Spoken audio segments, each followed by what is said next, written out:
So good evening, ladies and gents, and welcome back to the Battlefield EMS 1 Group C. We've had an incredible ride so far. I think everyone can remember how yesterday's games went. Certainly, I'm sure Against Authority does. Yeah, they're certainly going to be reeling that one.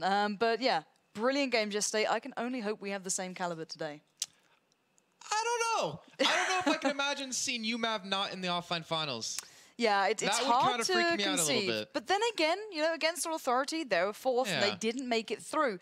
But, you know, we kind of had a discussion about that fourth position and people in, you know, certain different areas. Let's check out that season ranking, because that's the important factor here is, you know, where these teams kind of finished, because we had a team in 16th place make it into the offline finals. Now, that was so surprising. And more importantly, Team Pyrogen. They came in as the first team out of Group B, which makes it even more amazing for them to do that. Yeah, it certainly was. So we've got uMAV, Meet Your Makers today, and these guys are pretty much well and truly up there. uMAV had a shaky start in Cup 1, but certainly picked it up to 2, 3, and 4. And Meet Your Makers, you know, not maybe the same story there, kind of had a great start and slumped a little bit towards the end, but still, two phenomenal teams. They'll be joined by Faculty and CPLAY. Now, you may think, oh, they're pretty low down on the table there, but then again, so are Team Pyrogen, and we know what happened there, as were ESC. So everything can change on the day, and that is the big important factor here. Now, what are your thoughts towards this? Because, you know, it's very hard to predict these games at the moment just based off rankings. I think I think we both agree that uMAV are probably the first team to get qualified in from Group C. Second place, I honestly have no idea. Meet Your Makers, you even pointed it out. They started off really strong, and then they've been looking shaky ever since. They've been just getting worse and worse or at least the results were getting worse and worse as the cuts went on. I don't know if they can really hold on and get to those offline finals. They haven't really been looking too good. I mean, in Faculty, they're a good team. CPLAY's a good team. It's really anyone's game for that second place. Yeah, indeed. So let's look at those groups. So you guys have a bit of a refresher as to what we've seen so far, because we are 3 groups down now, obviously going into the third today pretty much of Group C. But in the first group, Group A, we had Fnatic and Team Dignitas picking up the victories there, securing their spot in the offline finals. Group B, yesterday was a complete surprise. Against All Authority, barely showed up. They struggled throughout all of it. And the 2 lower teams to get into that group actually made their way through. So ESC and Team Pyrogen. Today, it may look clear-cut, but I can assure you it probably won't be. uMAV, Meet Your Makers, Faculty, and CPLAY, and there's still Group D to come. So your thoughts on this? Who do you think is going to be joining Team uMAV? Because we're kind of giving them the first position in this, but, you know, do you dare to make a kind of guess? I really want to have hopes for Meet Your Makers, but I'm just I'm just staring right at the person that's under them on my screen, and that's going to be Faculty. I think they have what it takes to really pull through. Yeah, they really are. So actually, let's look at those brackets there, because that's the next kind of big thing is the routes they have, the matchups they have in mind. So the first game we'll be watching will be Team uMAV, the favorites here, against CPLAY, to see what the others are really bringing, because I didn't get to see a lot of CPLAY. I don't think I've ever seen them once. No, so maybe they can bring a bit of a surprise element. And obviously, Meet Your Makers against Faculty going to be a very good game as well, and we'll find out whoever wins out of that one, because that'll be the next match we'll be watching. So I do believe we are almost ready to go live. But before we do... I want to say, I want to hope this isn't live. Okay, good. Before we do want to remind you about those offline finals, because they're not too far away now, and they will be here in Cologne. And the big important factor about this is if you like Fnatic, if you're a bit of a fan of those guys, or maybe Team Dignitas, you know, you've got the Finnish pride beside you, and you want to, you know, support your team, you got to love the Finns. Come on, they taught me some great... He pays me for this. It's like cheeky £5 notes. Table. Yeah, exactly. Shh. That's why I get Dignitas t-shirts every now and then, just to, you know, promote them a bit. But we'll keep that one between ourselves and whoever's watching so far. But it's all about those tickets, basically. Make sure you go out and buy the tickets. There's still a 50% discount this week. So if you do go now over towards the site right below you there in that lovely, beautiful lower third provided by our brand new producer, you can get yourselves, you know, some lovely little tickets. And obviously there's some good stuff here. You know, you get some, you know, free drinks, free food, no hugs from me. Because normally, like, in the CSGO show, you were like, yeah, just go up to Pansy and hug her. She'll really enjoy it. Once, a long, long time ago. And I cherish it till this day. I'm so glad to hear that. But as well as those tickets, I do want you guys to get involved here with us in the studio. Yeah. Make sure you tweet to us with your predictions and your thoughts, because you're just as important as, you know, we are with our predictions on this one, because we know nothing most of the time. But that is exactly where you can get involved. Wow, Jason just, you know... I just had to look at the screen right behind the camera, and I'm like, I'm a little too tall for this. That's how I, you know, generally refer to you. A little bit too tall for most things, bless you. You try being like 5 years old and you can't go on the playpen at McDonald's. Like, oh, that's how do you deny that from a 5-year-old? That's so upsetting. Then again, I could go on roller coasters very early, so. Yeah, pros and cons. But yeah, do make sure you get your predictions through to us. You can tweet at myself at TheyCallMePansy. You can tweet at him at JKaplan. and we love hearing from you guys.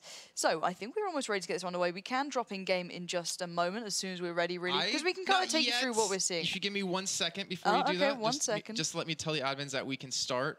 Because yeah, we don't want to, you don't want to see my desktop right now. There's a lot of weird things on it. Yeah, it's unbelievable. These parts of Reddit that he goes to, I've never even heard of, but you almost lured me into actually saying some of them. You almost got me right there, but I caught close, my tongue. Right? I'm proud of you. You're learning. So obviously, as we mentioned, uMAV being one of the first teams, probably the favorites in this one, but there's nothing stopping you guys from predicting, maybe something against it. If you guys get it right and CPLAY actually turn up today, that'd be awesome to watch. So yeah, let's jump in game. I don't think we'll be starting on this map, however, but still, we can kind of take you through the lineups here and give you an idea of who we'll be watching. So for uMAV, Asterix, Baden, Marzu, Sneaky, and Delarco. Some brilliant players there, truly phenomenal. And why don't you take us through CPLAY's lineup? I want to do uMAV instead. No, but for CPLAY, we have Lieutenant Hunter, Cyber. I'm gonna call him AIM as a guy under him. Yeah, Butts, I like that. I'm gonna call him Butts. Butts. And I don't really want to say that last name because I asked admins for him to switch Why it up. always but me? Why? I'm gonna call him Loose. So we got Butts and we got Loose. Wow, Jason, way to be that guy. But no, I'm not sure if. I think Siege of Shanghai was the first choice here, actually. It is. Which was CPLAY's choice. So a really unique decision coming in there from those guys. Maybe to try and get a map over uMAV, hope that they haven't practiced this one. I can imagine that's the only thing that really makes sense to me, because it's not a commonly played map here. uMAV has played it once, but it was against Fnatic and they lost out to them. Yeah, I think they tried to use it as a curveball against Fnatic, and it didn't really work out. Backfired a little bit hard onto them. And CPLAY is 1-for-1 on it, so they have a 100% win record on this. But the second map will be on Dawnbreaker, which is actually where it gets really interesting. CPLAY hasn't played it yet in the EMS1 series. Ooh. How do you not play a map like that? I don't know, actually. I think that kind of shows their style as a team. They like to play like a little bit of a different maps, a little bit of uncommon choices. And I really wonder if that's going to be reflected in their game, because Siege of Shanghai, this is actually the first time that I will be casting this map. It's an interesting one. I've found it. How are you in already? You've been in for like 10, 15 seconds, and I've been sitting here on the loading screen. Because cool. I don't know, man. PC loves me. But no, I'm a big fan of this map, but I feel as though it's a little bit one-sided, because A is pretty much already gifted over towards uMAV. They're going for a 3-man split out to B, which is the most important site here. And it's all about this exchange now. I could have sworn spawns were supposed to be a little bit different unless they were patched out, where you can actually spawn at B and get the free cap onto it. But we're already seeing a lot of kills come in here over in the side of uMAV, picking up those nice 4, getting those revives in as well. And they do have that AB hold currently. And I'm going to hover over this screen a lot more, because I honestly haven't really cast this map. I've played it quite a few times, obviously, and you're not allowed to use the rooftop on this map. Yes. And that's the one factor that they can't really use to their advantage. But uMAV, they seem to have very strong control. Not really worried about pushing a tri-cap or anything like that. They're picking up the kills left and right. They're denying a lot of kills away from CPLAY, and they seem to have full control. It seems like they're not phased by this pick. No, not at all. Marzu and I believe it's Asterix are being the aggressive players, but they can get the respawn on Sneaky, who's actually been taken down. That's a big play on B here. That is absolutely massive for those guys. They definitely needed that one.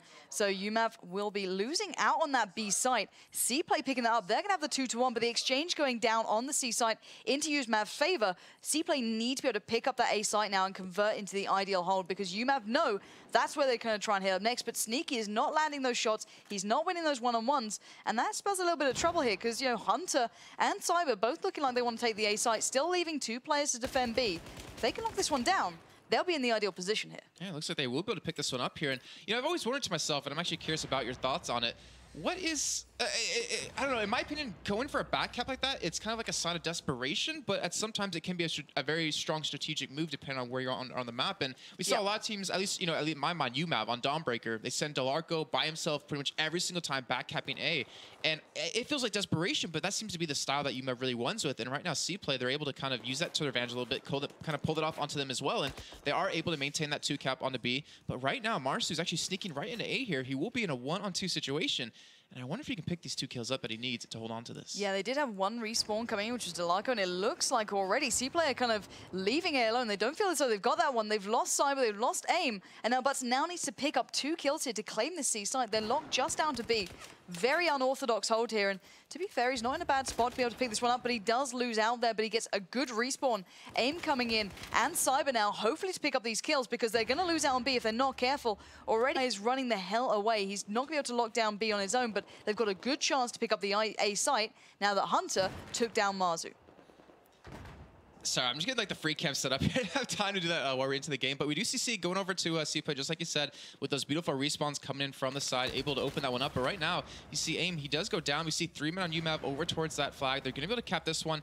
CPLAY going to be able to lock down A here and B at the same time. And you know, I have to give credit to CPLAY. I mean, they're showing up really well on this map. This was their choice, and you can't really afford to lose out on a map that you first pick into this best-of-3 series, and they're doing a fantastic job off the bat up against the #2 team within the EMS 1 series. And gotta give a lot of credit over to currently Cyber, who's currently 6-5. Yeah, and Delarco now needs to go pretty big. He's going to be trying to take that A site on his own. He's getting the respawns behind him. Marzu now coming in, but there are 2 players laying in wait, and the fire's coming in thick and fast. Hunter, as you mentioned, really doing some good work earlier on. So now just playing it smart. And actually, CPLAY have the ideal setup here. They've actually, you know, got themselves set up really nicely. A with 2 players. B has generally, you know, 2 on it as well. They've had to go for a respawn here. This is what's dangerous, though, because they're not pushing anywhere. And you see there was only 1 man on C. You saw these 2 sitting here on uMAV's side, not really pushing to anything either. And there's 2 men towards the backside of A, and yet they're just kind of waiting. They're not... I mean, I guess they feel confident to hold on to A here in this 2-on-2 battle that's breaking out, but this can be very dangerous because we could have uMAV just get these full respawns onto that backside and they can retake A on them. Yeah, generally, it's completely fine to do that, in my opinion, if you're locking down that middle street in between C and A. If you control that with A and B, you're pretty much golden in this one because no one can cross. There's no way through. You know, you're at least going to spot someone. But they allowed, you know, Delarco to come around the back. He had sneaky respawning, and then they kind of lost favor with it. They didn't hold it down enough on that street. They were playing too passively, as you kind of pointed out there. So they've got to have to hedge their bets, go over towards C. They're leaving B with just Cyber on it, so he's going to have to really hope to be able to hold this one down. And now I do believe uMAV actually could be going for the 2-to-1 here, trying to pick up that C side. They're exchanging right now. Hunter is coming out on top for now, but he's going to be picked up eventually. And uMAV are just so much better with the respawns and making sure they're spawning in the right place at the right time to always get that 2-to-1 hold. They may have left A a little bit open, but they're winning out on the street battle. That exchange was huge, but Asterix is still alive, and they can easily get back over towards A because there's no one on the main street from CPLAY. And one thing that's really cool to see across both these teams is you're seeing uMAV invest a lot more people into these ace guns, and you're seeing over on CPLAY side, I think a scar on every single person, now that I think about it, and we're seeing Ashley's pushed up here onto A, looking to get this cap, actually with the help of Marcel, I believe it was, on the side. He's going to be able to pick this one up, and they will be able to lock down A. They're going to actually attempt to lock down B here because they have 2 people there, and they could get this tri-cap going on. Delarco, he's the man. He's going to get the kill on a Hunter right there. There's still 1 more man inside of this flag area, and it's going to be loose. He's going to drop, and they're going to get a tri-cap here and build up a big lead. Yeah, they certainly are. The game was being held really close to this point. Okay, yes, CPLAY were down tickets, but they were set up on that AB hold, and they were doing well. But, you know, as soon as they kind of underestimated the opponent, they just got trashed, and they're doing it again. That's going to be almost a triple coming in there on that C side. They are turning this one over, though. They're still trying to do what they can. And that singular man splitting over towards A, which will be Y, and he's getting the respawns. They're going to at least get A from this. We're seeing immediately uMAV not worrying too much about C. They're going to be trying to hold on to that A position. But right now, Asterix really needs to go pretty damn big or sneaky. Well, he goes down, so it's on the hands of Sneaker. Now, we do have Battleman coming from the side, looking for a kill to back him up here, but he gets taken out as well. And we saw, actually, uMAV, I believe it was Asterix, use the height advantage that they get inside of C so well. As 4 men on CPLAY were pushing straight into, he picked up 3 kills right there and then just kind of backed away. Unfortunately, he did go down, but, you know, you're seeing a nice 40 ticket lead in favor of uMAV so far. They do have those 43 kills to the 33. They're outgunning them, and they're winning these 1v1s, which we talked about so many times yesterday with the Exacquio, and how important it really was for their team to advance on, but unfortunately not do enough for them to qualify. But they are winning the battles, you know, these duels, and this is really going to show the ticket difference and which team's going to be better in the end. Yeah, it certainly will. Marzu is doing wonders in that sort of aspect. 16-5 now. He's doing a real beast mode job there. And they're going to go to a bit of a weird style here. They're going B and C, which probably isn't their ideal setup because, you know, obviously A is so close to B. They've got so many different variations to get down there. But with Delarco and Asterix really nailing these shots down on the street, now supported by Baden and Sneaky, as we saw not too long ago within that kind of car showroom, they're pretty much golden. I think we are seeing the kind of ramifications of that for CPLAY, having to take the longer route around the west side and still challenging down on the street with pretty much a vertical disadvantage here. And we also have to keep in mind for uMAV, they've always finished second. They've never gotten that first place victory, and you even saw over on the Twitter if you're following them over there, that they're kind of sad about that. They also make some jokes about it. I mean, they finished second in I believe it was Cup 2, Cup 3, and Cup 4, and they just can't seem to get that little bit of edge they need to lock things down. So they're playing for that here. They're really fighting to show everyone out there that, you know, we're a top team. I mean, obviously they already are, but we're a team that you have to worry about right now. And they do have the tri-cap yet again here with 80 tickets remaining to the 12 currently on CPLAY side. And This is looking very, very dangerous for CPLAY. They have a lot of tickets to look, or to pretty much have to take back in that second half if they want to be able to come out on map 1 ahead.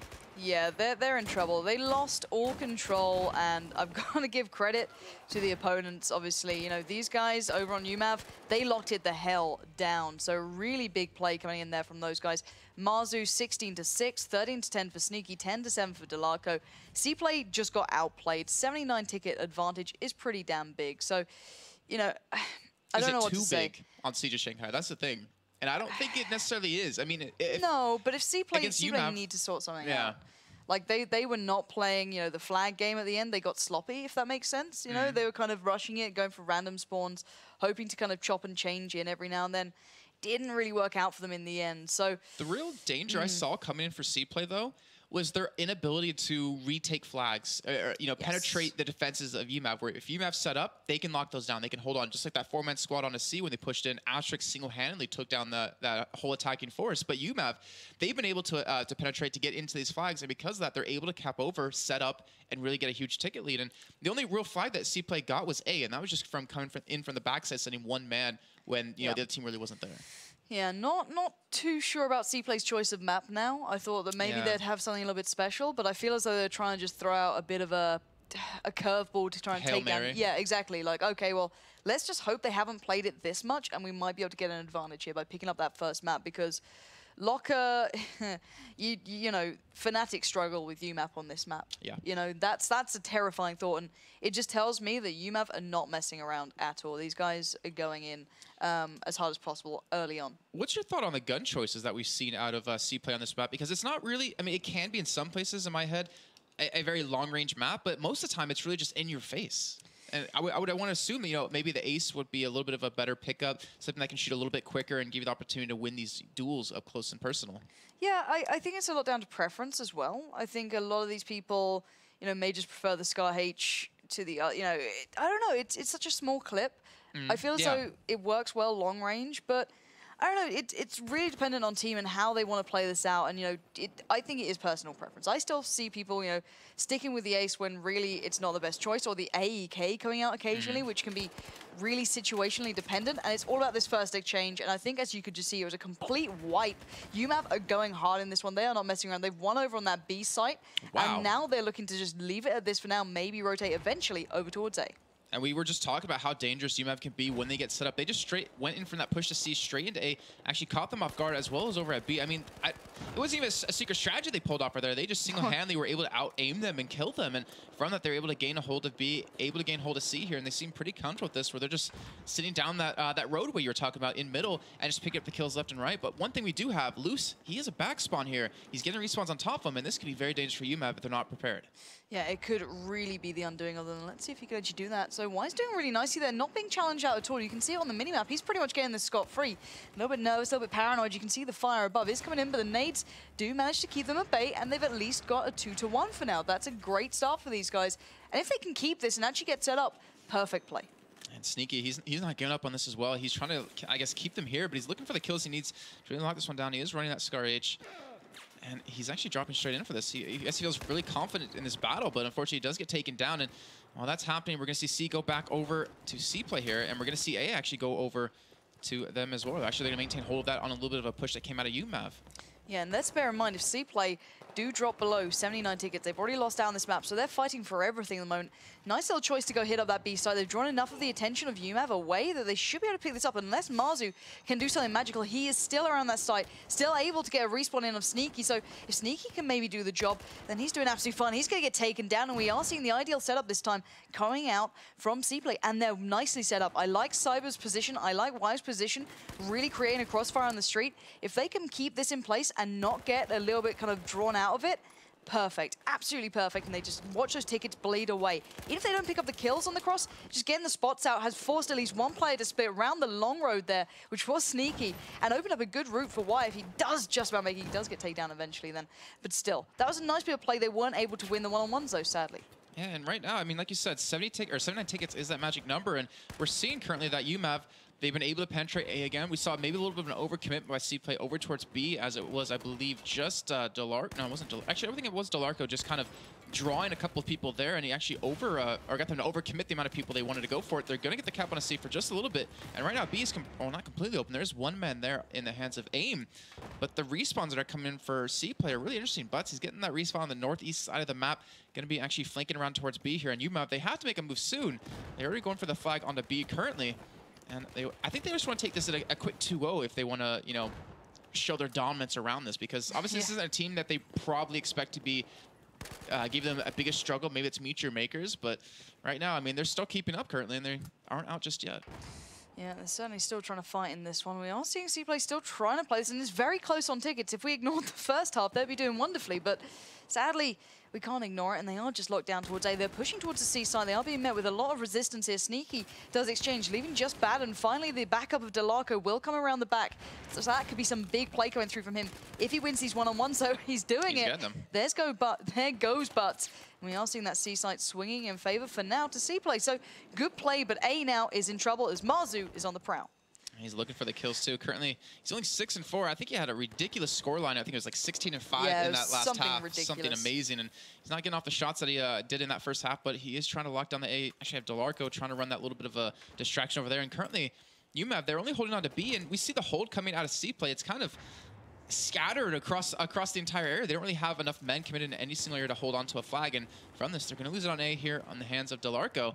And this will be a 2-cap going back over to them. And they're at 95 tickets. Like, it's getting dangerously close to the point where they will have lost this first map. Yeah, and uMAV's position right now, they're in a great spot. If Sneaky can just hold these two back for a little bit longer on B, he's going to get back up from Baden and Delarco. So that flag should be switching over to uMAV's favor. I like the way Marzu and Asterix are immediately already putting pressure on by C, just picking up the kills, denying rotates. Baden needs to win these one-on-ones. Perfect position, to be fair. He's right behind them, but he does not get the shot, and B will be going over towards CPLAY. But those tickets are now a gigantic issue for these guys. Yeah, I think they're playing a lot different style, I have to say, in this half versus the first one, where they realize, you know, we have a huge lead. You know, we can play this one slow. We don't need to go really balls to the wall and try to lock down a giant lead into the second half. And it's kind of been taken advantage of by CPLAY, but it's still slowly working. 81 tickets, 80 remaining right now, 2 more to go, and that will be CPLAY unfortunately dropping out on this first map. 79 tickets now, and the last one will be coming in here, and that will be CPLAY unfortunately losing out on this first map. They will be pushed on a Dawnbreaker, which is the choice out of uMAV here where uMAV is 5-7 on it,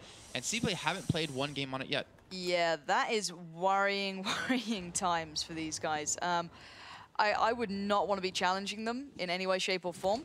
So that map is pretty much over and done with. We can be going back to us in just a moment. And I do kind of want to give you a little bit of an idea as to you know, some of these gun choices, because I just wanted to kind of reassure myself a little bit if I was actually correct on some of these stats. And it kind of makes sense in my head. So, for example, the Ace 23, which is the more staple diet at the moment of what we're seeing, on average hits 25 to 18 damage. Somewhere in between that, you'll generally get per shot. But its rate of fire is 770, so it's quite a high rate of fire. Whereas the Scar H, smaller clip, but does bigger damage, so 34 to 25, but only fires at the rate of 620. So you're kind of missing out on a lot of the fire. So I don't feel as though, Dogbot says it's better close range. I don't necessarily agree. I think slower rate of fire, higher damage probably will help you out in the long range. You know what I mean? You can kind of pace yourself, and if you land those first few shots, which the angle grip will generally allow you to. Long range? You mean long distance? Okay. So if you can land that, then I'd feel you're in a better position. Yeah. Maybe just me. I don't know. Maybe I'm wrong on that one. But that's what we've seen the Scar H used for. It's just strictly those long range duels with angle grip to hit those first 2 bullets. That's exactly what I feel like. So I'm looking in comparison to other guns as well. Rate of fire, like the AEK, for example, kind of sits very much similar to the Ace 23, but the rate of fire is huge. So same damage and same rate of fire. I feel like rate of fire really comes into play quite a bit, because if we think about all the kills we've seen happen throughout all 4 cups and obviously the 2 group stages we've had so far, not a lot of kills are headshots. I mean, there's a good portion. Yeah. But it's not like, Counter-Strike, where you see headshots come in left to right, people with 80% headshot ratios or something like that. So to me, it's kind of like you want to be able to shoot a little bit quicker to get those bullets in there. Obviously, the damage does make a difference, but you don't really get too many I don't know. I mean, how do you feel about that? I haven't seen too many. Like, I haven't seen someone go on a streak of just headshots left and right. I think sometimes you have to go for the shot that you're given, and it's not as easy to go for the headshots in these positions. Sometimes you have to. If you're running with the Scar H, and let's say if we take Locker, for example, or something like that. If you're looking down by A, they're like the long side, opposite to Infirmary. if you're going down that, there's going to be a player at the end by those grated gates, and they'll just be literally all you can see is going to be the tip of their head. Right. So you're going to have to go for that kind of 1-2 slow shot. So when you're running with the AEK, for example, or something like that, or the FAMAS, you could be in a little bit of trouble. But, you know, if you have the Scar H, then you should be good. But not sure if that's live or not. Dawnbreaker could be next, actually. Dawnbreaker might be... Yeah, it is next. Okay. So, yeah, so Dawnbreaker, for example, I think the Scar H would come in perfectly onto that. You know, if you want maybe a player just completely roaming the buildings, AEK, why not? Ace 23, wherever you're more comfortable. But it's how I'm feeling, you know, the damage and that kind of works within this. Maybe I'm wrong. You know, if someone can literally do, like, tap shots with the AEK long range or the Ace 23, then by all means use it. You've got, you know, a good rate of fire for close range stuff. But, you know, if you are going to be depending on hitting those 2 shots, which the Scar H is used for a lot of the time, show these long range distances from Catwalk on especially maps like Dawnbreaker, you want to make sure those 2 shots are going to do the damage. And hitting, you know, 34 damage above 25 at maximum, that's where your kind of bonus is going to be. So in my eyes, that's one of the most important factors here, is just making sure if you're going to get that kill, you want the gun to give you the most advantageous position. And right now, actually, you're going to be live on the map of Dawnbreaker here. It actually started before we even got into the actual game for some reason. Yeah, I mean, they're not waiting for my computer to load into this one. So we can take you straight in there and show you what's going down. And actually, we already have a tri-cap, I can tell you off the bat, out of uMAV here, locking on A, B, and C. And we see uMAV going to be over on the Chinese side, and CPLAY going to be over on that US side. Yeah, and I think the saving grace right now for CPLAY is the fact that they got the random spawn around the back of A. Butts will be up in there trying to get that one, but Cyber's gone down. His support has fallen by the wayside. They're going to get the respawns onto him, so hopefully going to defend from the point, but no, that's going to be lost as well. And this trip cap looks like it's here to stay. These guys are really struggling, and I'm not sure if they are going to be sticking with this one being live, but I guess they are. There's not much they can do here.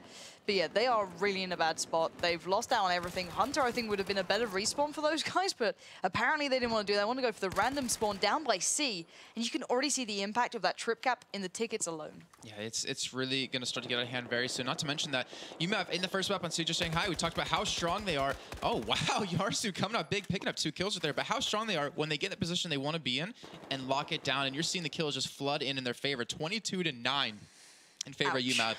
That is just out of hand and ridiculous. And actually recapping C again, they're constantly keeping CPLAY on only 2 or 3 people alive, and from that, I mean, as we see right here, just 2 more go down. From that, they're picking up the tri-caps, and they're forcing CPLAY to make a move that they don't really want to do just yet. They need all 5 people alive, and they're just forcing CPLAY to play a little bit out of their style, out of their comfort zone right now. Yeah, they certainly are. You know, CPLAY, they're all by A, but they haven't been able to even convert the site yet because they were kept so busy by Baden, allowing Marzu now to pick up the mantle and start pushing up down by that road. He will get taken down eventually, but timescale alone is going to be a big factor in this. 85 to 120 tickets. uMAV are comfortable as long as they can keep, you know, the hands around that B site in some sort of fashion.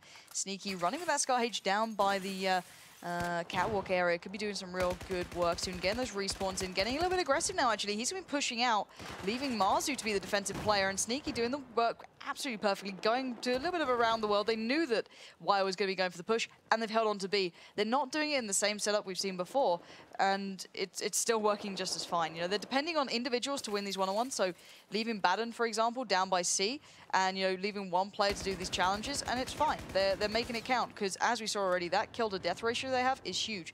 But, you know, the random spawn came in on that C site for the CPLAY guys. They're going to be able to turn it over for now, but whether or not they can actually keep it, very different matter. I feel like uMAV's not giving CPLAY the chance to breathe or get somewhat comfortable. I mean, just as they finally capped A and they're finally able to push out into some other different flag, we saw Sneaky come on from the backside, gets the kill, going to get the cap on A, and then now they're having a one-on-one kind of develop here over towards B right now as Butts, he unfortunately did go down here, but AIM is going to stay alive. And it's just like every time they finally get someone, they're like, all right, fine, we have a flag, we can recoup, we can regroup here and make a move. Instantly something else happens, uMAV takes advantage of it and forces them to make another play that they just really can't do right now, or they're just not really comfortable doing. Yeah, indeed, and well, we're going to see that really come into effect here. These guys are already down to 51 tickets. They're trip capped again, and well, this is worrying times for these guys. You know, that's maybe why they went for a map like Shanghai first, because, you know, they did a lot better on that than this.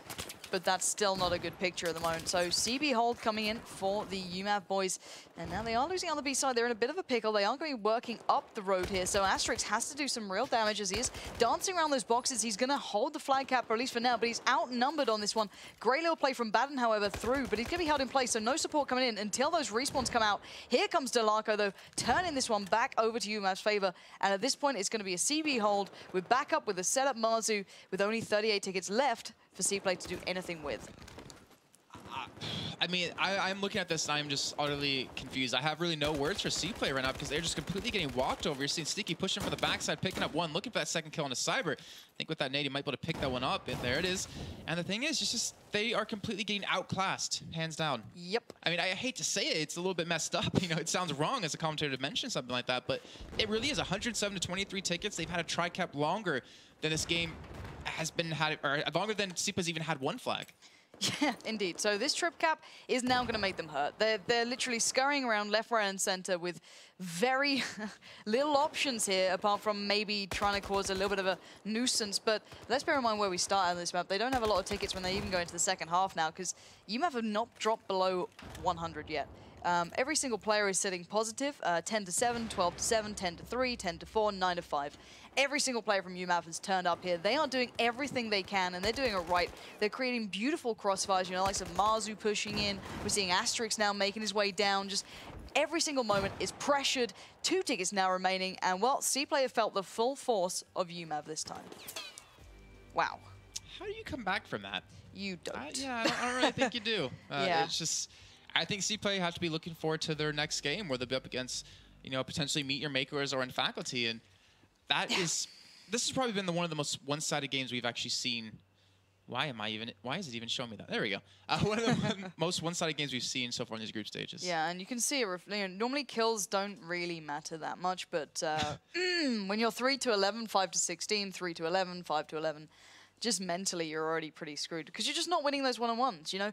When we were watching uMAV just then, they were leaving one player to secure sites and one player to, you know, create one specific crossfire. They did not need more than one. They were happily outnumbering them just from skill alone, and it's, yeah, uMAV are looking good today. They look like they're not messing around. It is really worrisome though for them, and I think they're actually gonna have a restart real quick to get them on the other side because it seems like they're actually going to the next map right now because we did have a restart when they did get in here. I was told by the admins, so. Should be fixed in just a second. We should be getting back into Dawnbreaker. Okay. And, I mean, CPLAY, they didn't look that bad in Siege of Shanghai. We, fortunately, didn't get to cast any of their games coming into today. Yep. They didn't look terrible, but they just don't. They just can't win the 2-on. I'm gonna say this, and I mean this. They can't win 2-on-1s right now. Ouch. Pretty much reflected by the KDA. It's fact. True. I mean, you see one man of uMAV get behind 2 people, and they just pick up the 2 kills like it's nothing. Yeah, and I did want to make sure I was checking my facts right, and I am correct. I was looking at the bullet drop-off damage that comes out from the Scar H and the Ace 23 at around 55 foot, around that marker. The Ace 23 will do about 18 damage, the Scar H 25. So you're already seeing a slight bonus there. So I just wanted to double check. You're losing me on these feet measurements. These feet measurements. Yeah. But yeah, it's around that marker. So. Yeah, bullet damage drop-off really starts hurting the Ace around that marker. So definitely a viable option for anyone sitting on Catwalk or holding, you know, the long inside range. And yeah, I think we are going straight live into this, if I'm not mistaken. Yep. And there we go. So we will be seeing these guys getting underway nice and quickly. And what are they getting up to so far here? Well, looks like we're going to see 4 men out of CPLAY push into B here. We're seeing 1 man against 4 pick up 3 kills just like that. And that is exactly what I said. They can't win the 2-on-1s. They can't win 4-on-1s right now. And Marzu goes 3-2. 2 deaths, obviously, from suicides he pulled off earlier on. Yeah, Marzu's a bit of a beast. Let's just leave it that way. He's clearly out to get this one. They're going to walk away with that CB hold very comfortably, already getting people in an aggressive position. The likes of Delarco breaking in towards A. He's going to win the one-on-one there as well, taking down AIM, who is already set up. Slightly ironic name considering how they're currently doing, but still. Hunter comes in, gets a revive. They should be able to manage A for now until the reinforcements from uMAV will start to flood in. That's Baden now making his way through. Good bit of a connection. Does not get the kill he needed, however, but still. BC hold. They can just sit this one out because 105 tickets is still not far away for CPLAY now. I mean, it's 20 to go when we just started the game about a minute and 3 seconds ago. We look at it that way, and right now, yes. With this 2-cap hold, I mean, it's pretty much uMAV going to walk away with this perfect 2-0 sweep. Yeah, uMAV pretty damn strong here. I think we know who's going to be taking at least the upper slot for now. But, you know, you never know. Someone could challenge in the next round. We never know how MYM are playing. We don't know how Faculty are playing. What we do know is uMAV are looking dangerous, and we already see a nice little split coming out from Delarco there. He'll be picking up the A site solo, leaving the rest of his team to battle it out on B. Maybe going to get a trip cap just to really add insult to injury here, and I think they could actually get this one if they want to. Asterix is pushing up. He's in a very aggressive position. Going to lose out on the one-on-one against AIM, but still, they're going to be converting this, get the trip cap, and ladies and gentlemen, this was a absolute stomp. And that's it. Hope you guys enjoyed that first game. Nailed it. I mean, it's just... Yeah. We've never seen really CPLAY play in the past, so it's hard to really kind of go about their style or figure out exactly what their gameplay is like, but it just goes back to basics FPS. If you can't win one-on-ones, if you can't out-aim their opponent, then you're not going to pretty much be able to get anything going for your team. I mean, yeah, there's a lot of strategy involved in Battlefield, but if one man can push in, or one man can defend B against a 4-man squad of you swarming over B, you're not going to win the game. Yeah, simple as that. But uMAV now needs to be kind of swinging their attention over towards whoever they're going to be meeting up next. So it's either going to be MYM or Faculty. And, well, we've, recently, actually, MYM and uMAV played in the most recent Go 4, and it was a very close game. Actually, uMAV pulled off an 86-ticket deficit comeback in the second half on Zavod. So there's certainly a little bit of not necessarily bad blood, but there's certainly a little bit of a rivalry between those two. So certainly be looking out for that one if it is coming up next. We'll give you an updated of the bracket. We'll give you an updated bracket after the break to see where these guys are, because we don't know if the other game has actually finished out, because that was a very kind of quick game we just watched there. It was about 20 minutes, yeah. Yeah, that was a bit of a stomp. So, guys, No. You're going to say something. Go ahead. But uMAV got to be feeling good after that. I mean, yeah. I think they're looking for an early night. Yeah, they're like, you know what, guys, we want to chill out. We want to kind of watch some VODs back, play some PCWs. We'll just get this out of the way real quick. Eat some pizza. Yeah, exactly. Secure a place in the offline finals without red sauce, of course. But no, they're looking like they'll be joining the likes of Fnatic, Dignitas, Pyrogen, and you see if they keep that up. But maybe MYM can stand in their way. But guys, if you do want to find out who they'll be facing off against next, do make sure you tune in just a moment, because we'll be back after a very short break.